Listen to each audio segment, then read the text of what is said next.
Eu gostaria de passar a palavra para o Bonforte, a partir da experiência maravilhosa que ele tem aqui, mercado financeiro brasileiro, e que pode, dentre essa experiência, a partir da sua experiência, contar um pouquinho as suas impressões sobre o estudo e fazer algumas provocações para o Lester e para a plateia. Antes de te passar a palavra, eu queria só avisar que quem tiver alguma pergunta já pode estar preenchendo e enviando para mim.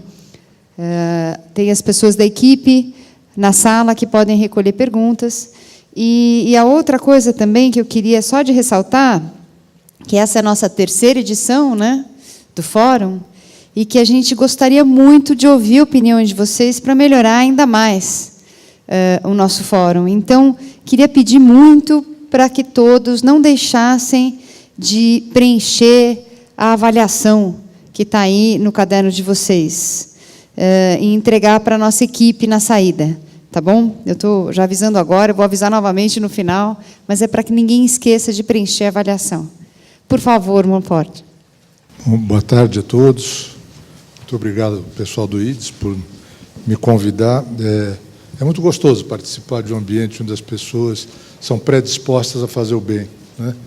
A gente que vive aí, viveu essa experiência bastante intensa aí de disputa eleitoral e tudo, de repente ter uma oportunidade para estar interagindo num ambiente positivo e fazer bem e tal, é muito agradável. Obrigado pelo convite. Bom, sobre o trabalho do Lester, em primeiro lugar, eu queria dizer e cumprimentá-lo, já fiz isso pessoalmente, né, pelo breadth and depth, né, do trabalho dele, que é de um fôlego fantástico, né?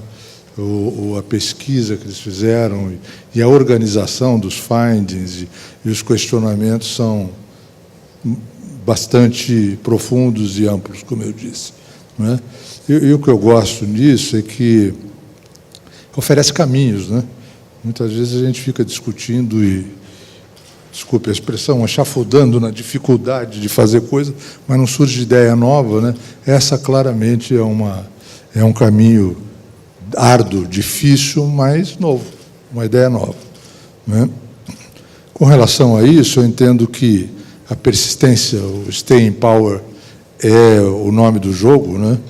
E para qualquer desenvolvimento de ideia nova, na verdade, e principalmente uma como essa, porque, feliz ou infelizmente, ela tangencia um conjunto de interesses estabelecidos, né, que tem que ser todos cuidadosamente endereçados, né?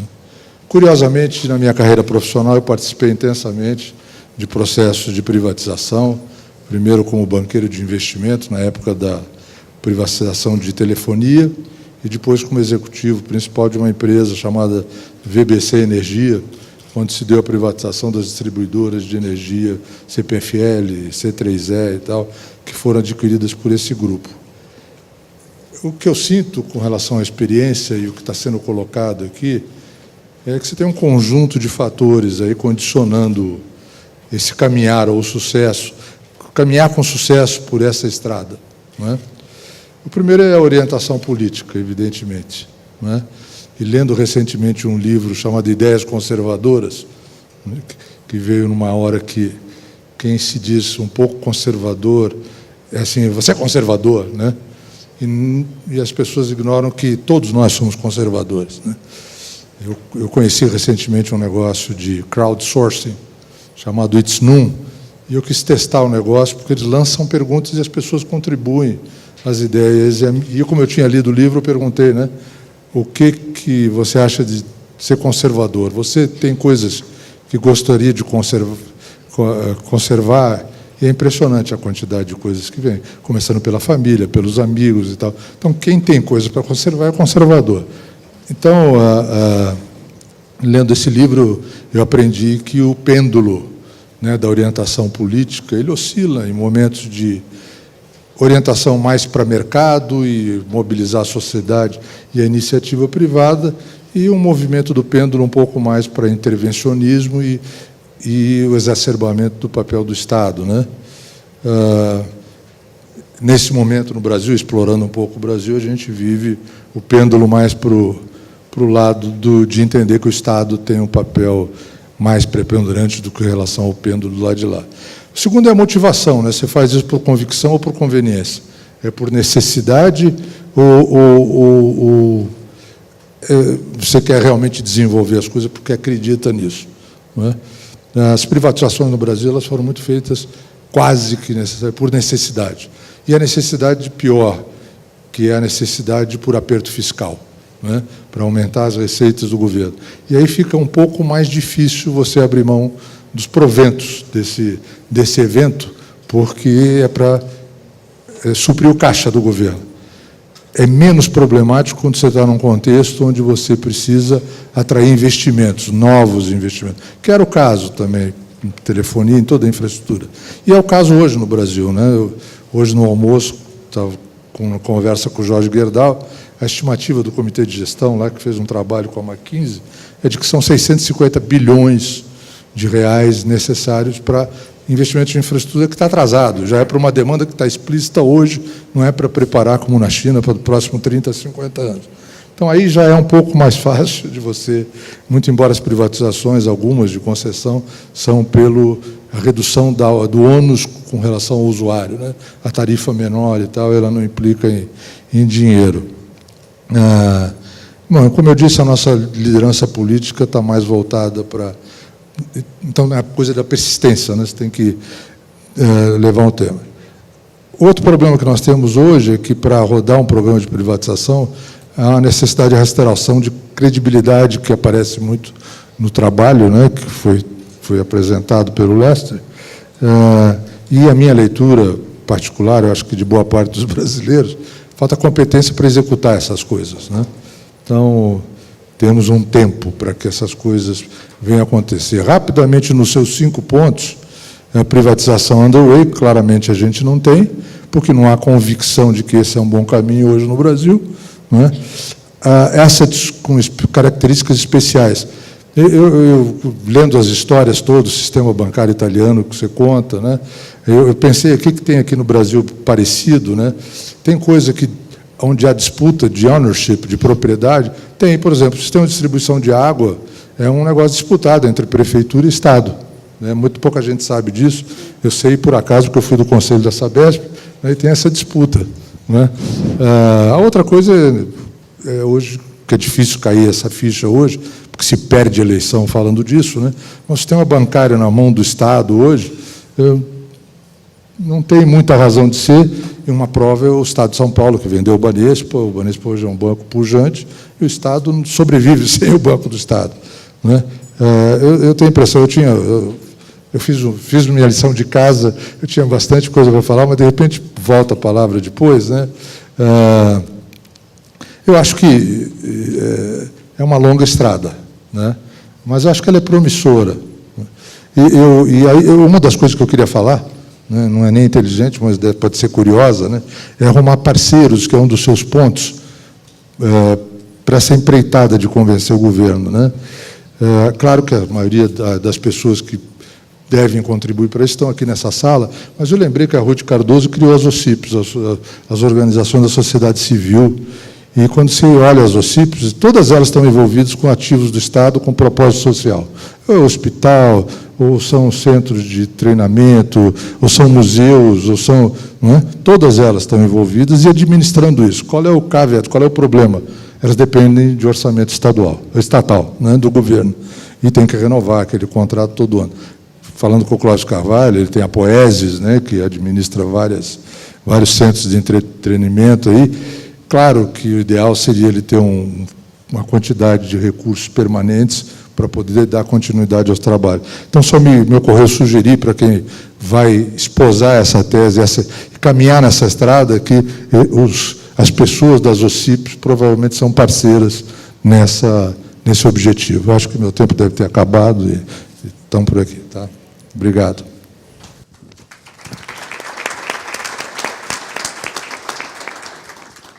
Obrigada, muito obrigada, Monforte. Eu acho que é interessante essa colocação de que é um caminho promissor, né? Em 2013, o governo anunciou que espera um valor de quase 600 bilhões de dólares, que virá de concessões em infraestrutura nos próximos 10 anos. Se a gente pensasse em 1%, né, como fez a República Tcheca, que destinou 1% na década de 90 das suas privatizações para a criação de fundos patrimoniais, a gente estava falando de 6 bi.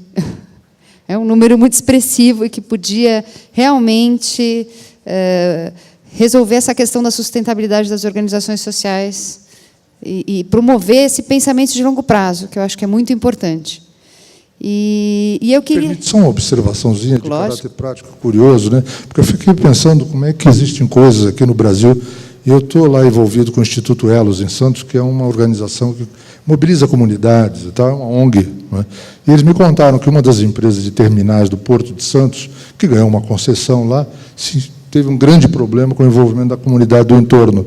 Então, a empresa teve que contratar o Instituto Elos para fazer todo o trabalho de mobilizar a comunidade e tal. Então, tem sim uma ligação aí, e que acaba virando uma responsabilidade da empresa, e que poderia se estabelecer algum mecanismo permanente de lidar com essas coisas. Tá? E eu gostaria de passar a palavra para a Cristina Paula Batista. A Cristina tem uma experiência extensa em organizações filantrópicas em Portugal, e pode contar um pouquinho. Portugal tem uma experiência muito interessante, é um pouco diferente, né, do PTP, mas eu acho que pode agregar aqui para a nossa conversa. Muito obrigada. Antes de mais, eu queria agradecer ao IDIS, ao Marcos e à Paula por esta oportunidade de estar aqui, e a todos os meus colegas de painel e a todos os presentes a oportunidade de ter aprendido tanto ao longo deste dia. A apresentação. Havia muito que dizer sobre este trabalho minucioso e rigoroso do Dr. Lester, mas por limitações de tempo eu vou-me circunscrever a 3 pontos essenciais. O primeiro, que é o que tem que ver com a importância dos fundos patrimoniais, ou seja, com a importância de constituirmos fundos de capital com estabilidade e perenidade no setor social e não estarmos sistematicamente a depender de financiamentos, independentemente da sua bondade, que venham ou do Estado ou do setor corporativo. A segunda é uma reflexão pessoal sobre o que traz de revolucionário este conceito de PTP. Revolucionário porquê? Não porque ele seja muito exuberante, mas porque efetivamente ele está a acontecer de uma forma generalizada em muitos países e eu tenho a esperança que seja ainda maior e, portanto, se transforme num movimento verdadeiramente global. A terceira é acrescentar alguns casos aqui aos que já são apresentados pelo professor Lester. Eu selecionei 2 da realidade portuguesa, por serem mais expressivos, mas na realidade poderia ter selecionado 4. Ora, a primeira nota tem que ver, de facto, com esta questão do capital. Acumular capital é próprio do capitalismo.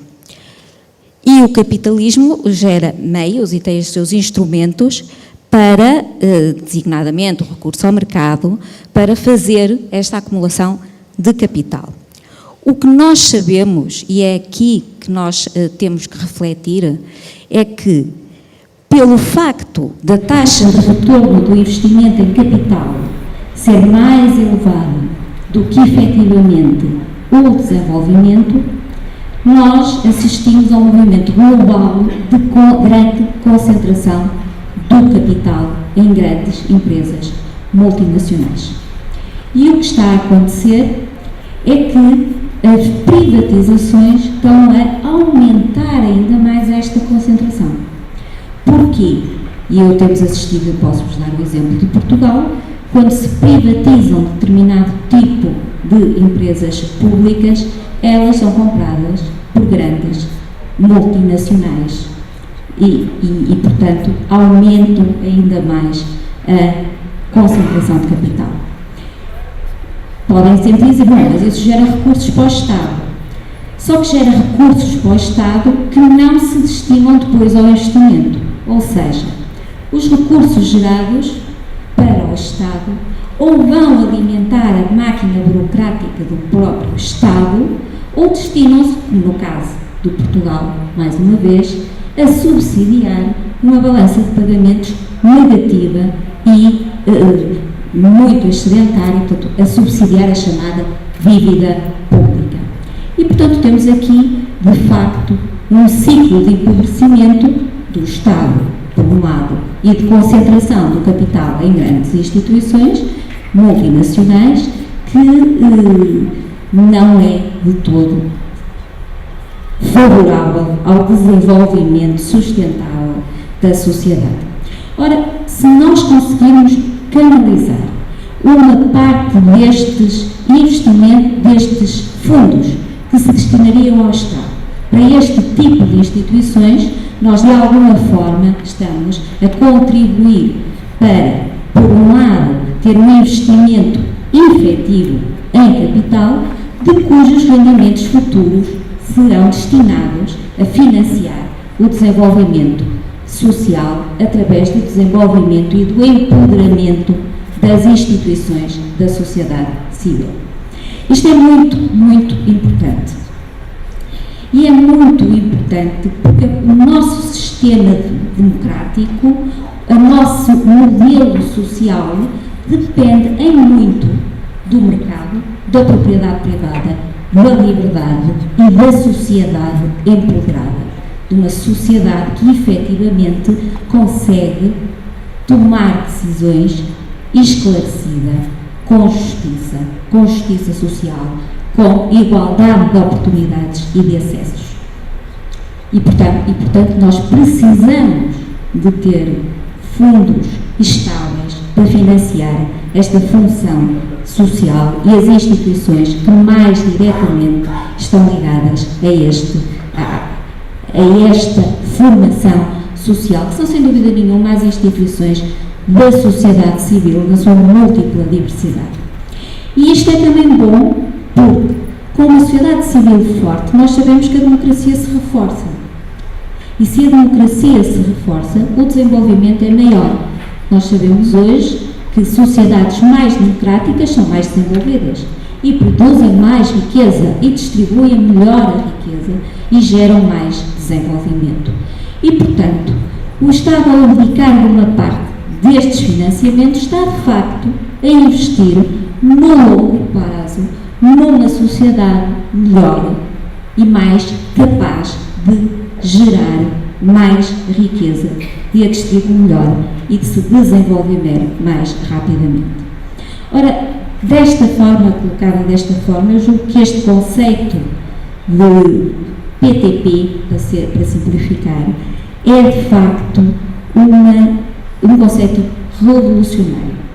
Porquê? Porque nós estamos a colocar do lado da filantropia, do lado da sociedade civil, do lado do setor não lucrativo, um instrumento que, sendo um instrumento de acumulação de capital, é capaz de potenciar e de desenvolver o capital social.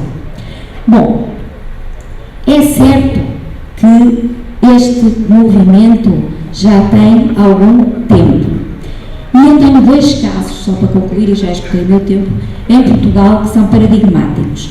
O caso da Fundação Oriente, onde eu trabalhei, e que foi constituída em 1988, foi instituída pela Sociedade Concessionária do Jogo de Macau como uma das contrapartidas impostas pela administração portuguesa do território de Macau à concessão em regime de exclusivo do jogo naquela região até 2001.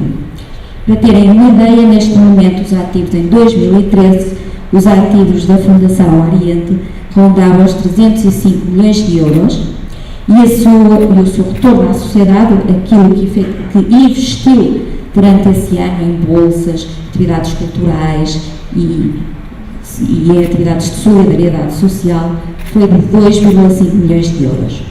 Um outro caso é o caso da Fundação Luso-Americana, criada no âmbito de um tratado internacional entre Portugal e os Estados Unidos, em 1985, com um fundo inicial de 85 milhões de euros e que neste momento tem um fundo patrimonial de 115 milhões de euros e vários outros ativos não financeiros avaliados também muito significativamente.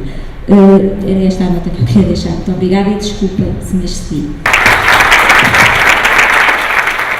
Para hablar 7 minutos en español, pues es mucho más lo que yo estoy recibiendo de testimonios de amigos, filántropos, inversores sociales de Brasil, a los cuales agradezco muchísimo. He aprendido muchísimo este día y quiero felicitar a Marcos por sus 15 años, de su hijo más pequeño, que es Idis, y que según tengo entendido lo estarán cumpliendo o este año o el año que entra, ¿verdad? No, este año. Este año.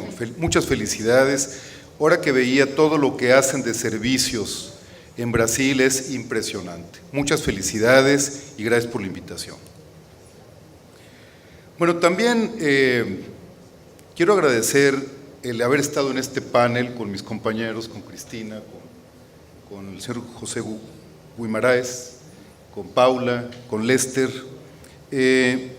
y quiero decirles por qué, porque me parece que este hombre, Lester Salomon, the Professor Lester Salomon, es uno de los creadores de los conceptos que hoy en día nos permiten hablar de un sector, el tercer sector.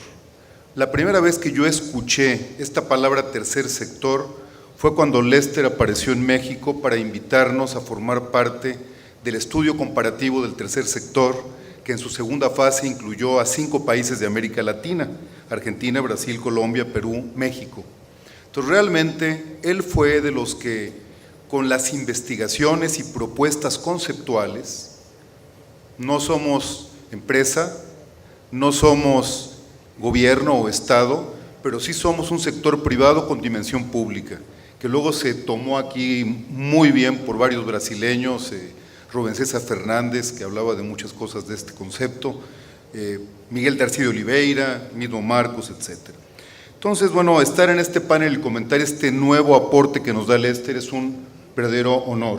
Muchas gracias, Lester, y gracias por tu publicación.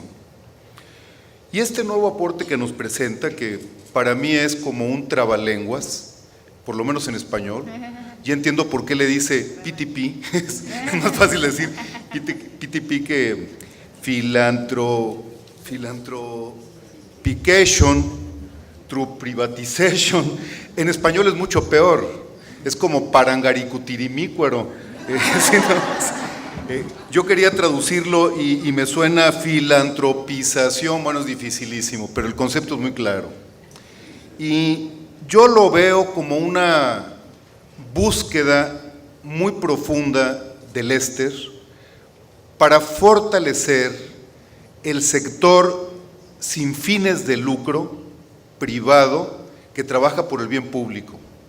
Y déjenme recordarles, hace 3 años, 4 a lo mejor, Bill Gates y el señor Warren Buffett, junto con otro grupo de filántropos norteamericanos, propusieron globalmente el conocido Giving Pledge. ¿Alguno de ustedes había oído del Giving Pledge? Sí. Es decir, que los ricos del mundo destinaran la mitad de su fortuna al bien público. ¿Por qué? Bueno, pues porque en Estados Unidos las leyes, la cultura, llevan a que las personas wealthy people, las personas ricas, tienen que regresar a la sociedad parte de su fortuna. A mí me impresionó muchísimo una frase que alguna vez me platicaron en el Council and Foundation, de que la filosofía de la filantropía emanada de la religión, luterana probablemente, decía: el hombre rico es un hombre bendecido por Dios para administrar la riqueza de la comunidad. No es de él, él es un administrador temporal de la riqueza, principio que también existe en la doctrina social de la Iglesia. Lo digo porque como Marcos me dijo, que le pregunté que si era médico, me dijo, sí, es una de las travesuras también que me he metido alguna vez. Bueno, yo me metí en el tema de la teología, y estos principios están allí, pero mientras en el mundo hispánico no ha pasado nada, en el mundo sajón se convirtió en leyes, y entonces los hombres ricos, al morir, o entregan parte de su fortuna vía impuestos al bien público, o siguen mandando después de muertos, haciendo una fundación que está exenta de impuestos.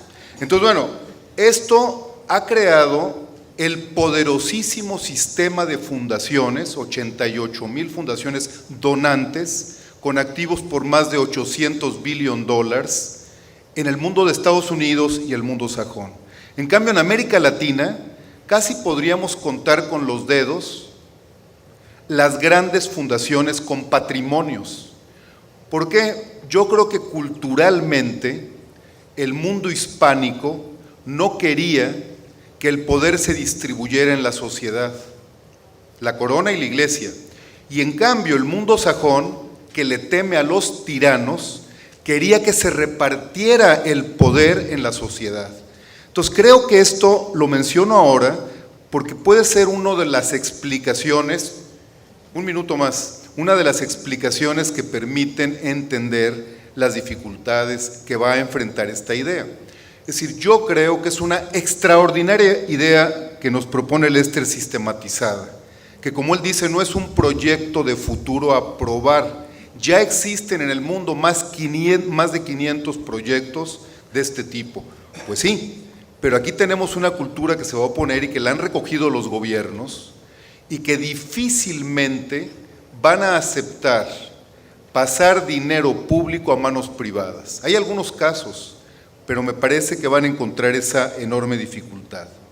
Y una segunda dificultad que yo veo, y con esto concluyo, es que no se ha entendido cabalmente el concepto de no lucrativo, non-profit sector. Se cree que no lucrativo es no cobrar, dar servicios asistenciales, caritativos, o cobrar muy poquito, para que los pobres puedan acceder a eso. Ese principio lo terminaron los negocios en la base de la pirámide. Todo mundo puede comprar si el producto se adecúa a su capacidad de compra. Bueno, aquí el concepto no lucrativo no está reflejado bien en las leyes que regulan la filantropía en la mayor parte de los países de América Latina. Entonces realmente no se quiere que crezcan estos patrimonios porque de alguna manera los gobiernos siguen pues lucrando políticamente con la administración de los recursos para el bien público. Entonces creo que esa dificultad la vamos a enfrentar y creo que tendríamos que trabajar todos para entender cabalmente que no lucrativo no quiere decir con ánimo de pérdida, sino con vocación de ser sustentables. Y se me acabó el tiempo, no quiero abusar. Muchísimas gracias por la invitación y felicidades a Lester por este libro.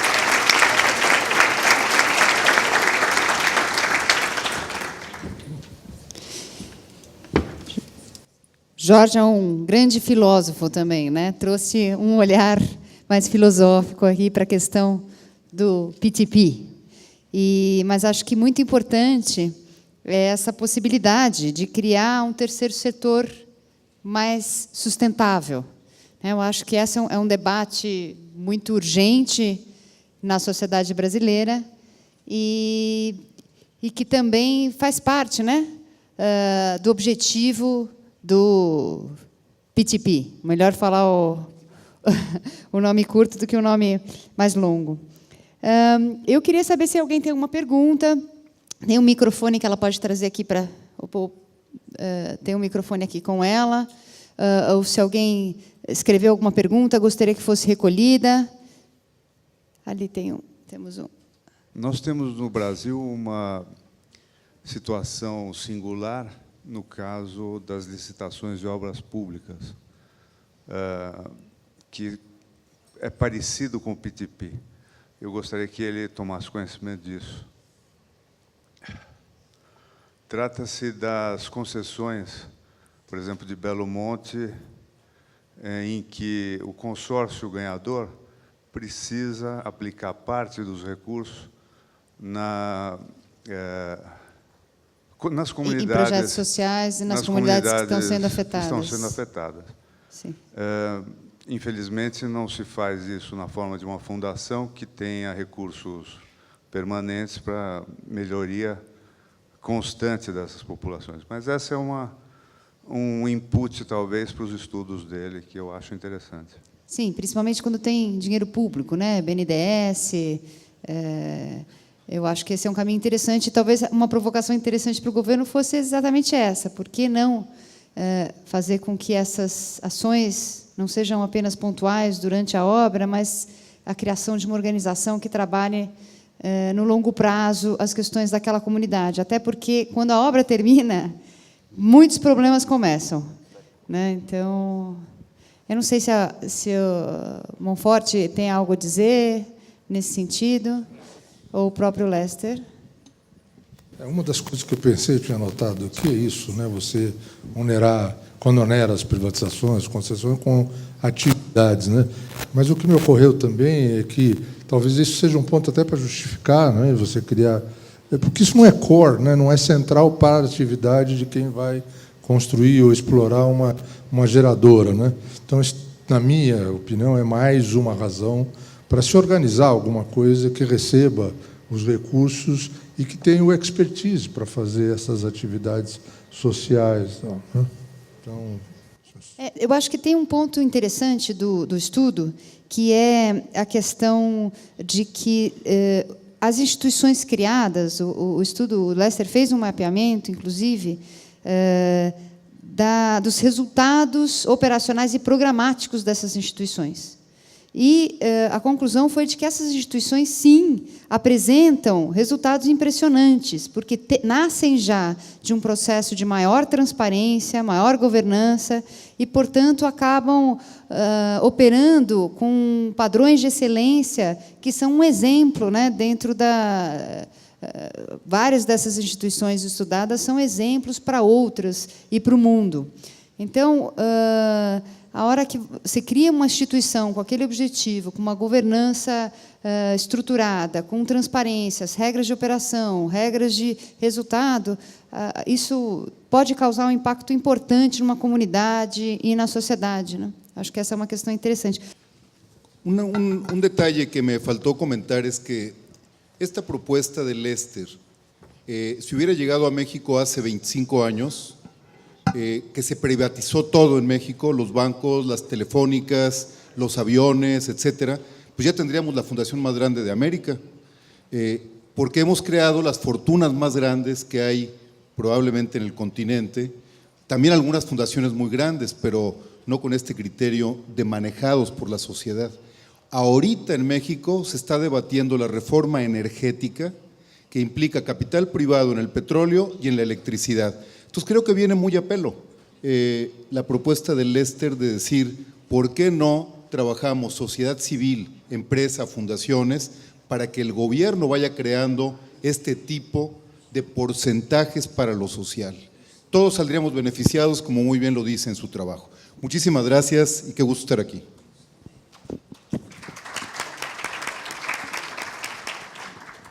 Cristina? Bom, só uma nota final para dar o meu testemunho. Em Portugal nós já temos experiências que se enquadram neste conceito de PTP. Julgo que poderão surgir mais, porque Portugal está com um processo muito intenso de privatizações e isso está a ser muito discutido na sociedade, porque o que se está agora a privatizar são as utilities. E julgo que há aqui um caminho importante. Mas o que vos posso garantir é que das experiências portuguesas com mais de 25 anos, são, sem dúvida nenhuma, experiências do sucesso e que tiveram um grande impacto no fortalecimento da sociedade civil portuguesa. Obrigada. Para mim, só resta agradecer também. Tinha uma coisa aqui que eu gostaria de mencionar também, é que mesmo sendo um país de mais de 500 anos, a nossa prática democrática é de pouco mais de 50 anos. Então, a nossa maturidade política ainda está por ser construída. E eu digo isso por outra razão, que acho que esta proposta traz uma oportunidade que é uma governança, né? Fazer isso tudo, e a nossa frustração hoje, a minha frustração, né, é a qualidade da governança do Estado brasileiro, né?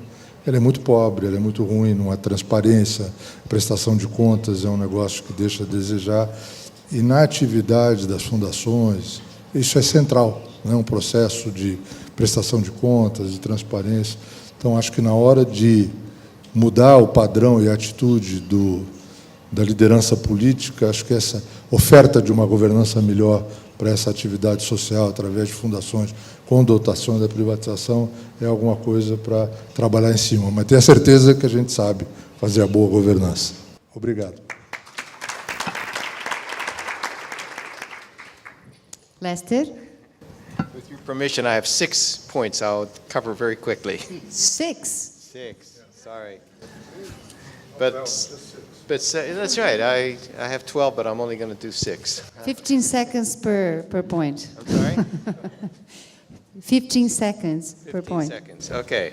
Number one, I just want to reinforce what I think Christine mentioned, the vital importance of endowments. It's not simply income that we're talking about. It is endowments. And endowments are precious because they sustain organizations over the long run. So we're talking about the possibility of creating real endowments out of these resources. Second point, the state needs cash. We know this. There are ways to reconcile the PTP with the need of the state for cash. One of the examples that we have discovered is what happened in the case of the Volkswagen Foundation. Because the Volkswagen Foundation, it was entitled to 60% of the sale of the company, but it did not get the proceeds immediately.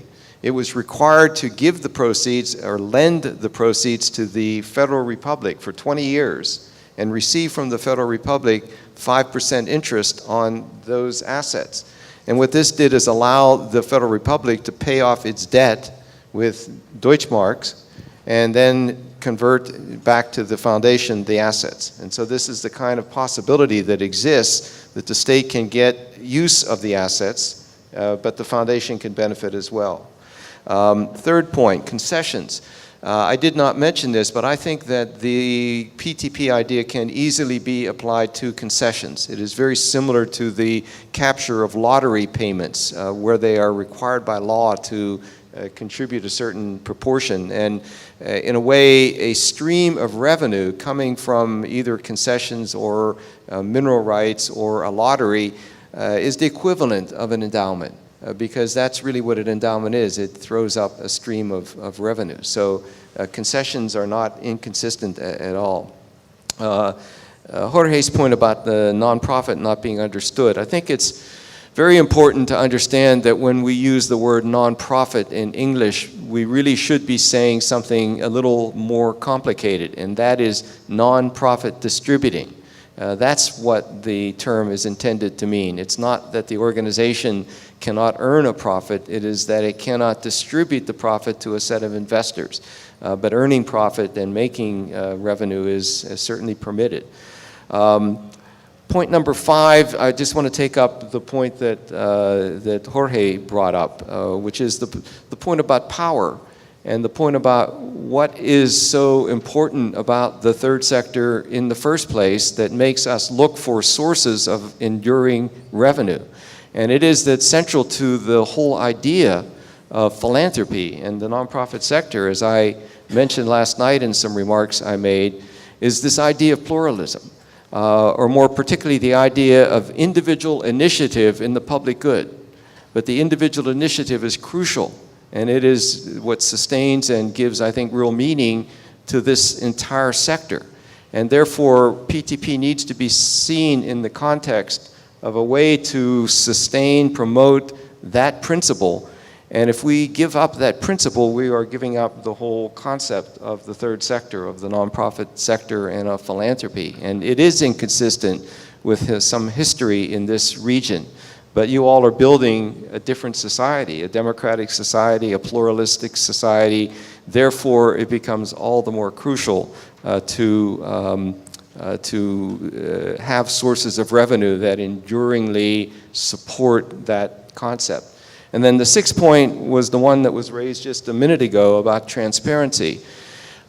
These foundations that have emerged from public assets have turned out to be some of the most transparent foundations that we have seen in the world, with very strong transparency requirements. Why is that relevant?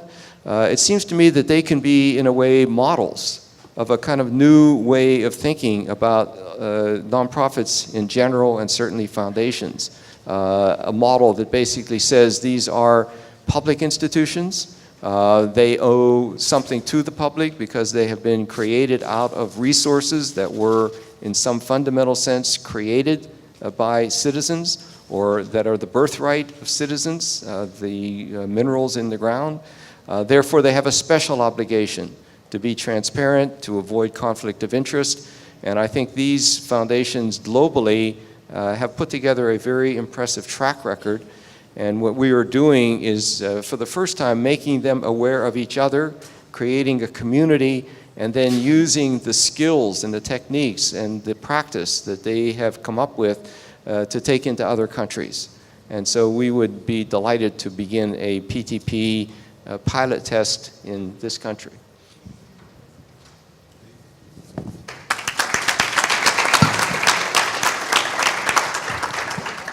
Acho que esse seria um sonho, uma conquista para nós brasileiros nos orgulharmos, né? Se a gente fosse o celeiro, né, dentro da América Latina para esse processo. A questão dos endowments, né, dos fundos patrimoniais, na verdade, até uma grande paixão minha. É urgente no Brasil, né? O aumento do número de endowments é urgente para o fortalecimento da sociedade civil. E quando a gente fala de fortalecimento da sociedade civil, a gente está falando de fortalecer a democracia, porque as organizações da sociedade civil refletem o desejo dos indivíduos, os anseios e as questões sociais que são prementes. Então, acho que esse é um estudo que pode ser muito inovador se o Brasil realmente resolver perseguir essa meta, né? E eu acho que esse debate foi em torno, né, de uma inovação que pode ter um impacto significativo, que é o nosso tema aqui do fórum. A gente está caminhando para o final e eu queria ressaltar, né, nessa terceira edição do fórum, que a gente quer ouvir a opinião de vocês. Não deixem de preencher a avaliação, por favor, e entregar para alguém da equipe do IDES. E eu queria aproveitar para agradecer também o apoio de toda a equipe, do nosso conselho, do Comitê Consultivo do Fórum, das empresas que nos ajudaram na realização desse evento, em especial o Hotel Intercontinental, a Anglo Eventos e a Fundação José de Paiva Neto. E não podia também deixar de agradecer os nossos palestrantes, no total de 31 indivíduos que voluntariamente vieram aqui disponibilizar seu conhecimento e seu tempo. Queria agradecer também à Fundação Educar de Pascoal, que disponibilizou as lembranças entregues aos palestrantes que vocês vão ganhar. E, finalmente, agradecer a Charity Aid Foundation, a CAF, nosso parceiro institucional, a Rockefeller Foundation, nosso apoiador financeiro, e os nossos parceiros, Instituto CIA, Banco Interamericano do Desenvolvimento, BID, Fundação Banco do Brasil, Fundação Roberto Marinho, Fundação José Luiz Egídio Setúbal e Fundação Arimax. Sem o apoio desses parceiros e dessas organizações, esse evento não seria possível. E queria também convidar todos para um coquetel de encerramento e pré-lançamento do UBS Philanthropy Compass, que é um guia para novos e já experimentados investidores sociais privados, para filantropos, que foi traduzido para o português numa parceria do UBS com o IDES. E aqui a gente está, com essa iniciativa, cumprindo a nossa missão de disseminar conhecimento sobre investimento social privado. O coquetel vai acontecer aqui fora, né, logo na saída dessa sala, e onde faremos umas rápidas palavras sobre o guia e distribuiremos o guia, né, o UBS Philanthropy Compass, dando início ao nosso coquetel de encerramento. E, por fim, preciso agradecer imensamente a vocês 4, né, nesse debate, que eu sou economista de formação, então eu me delicio com esse tipo de discussão, onde a gente vê claramente o capital se unindo ao social, né? Eu acho que essa é a missão de todos nós aqui. Muito obrigada, e obrigada a todos os presentes que gastaram aí esse tempo enorme aqui com a gente.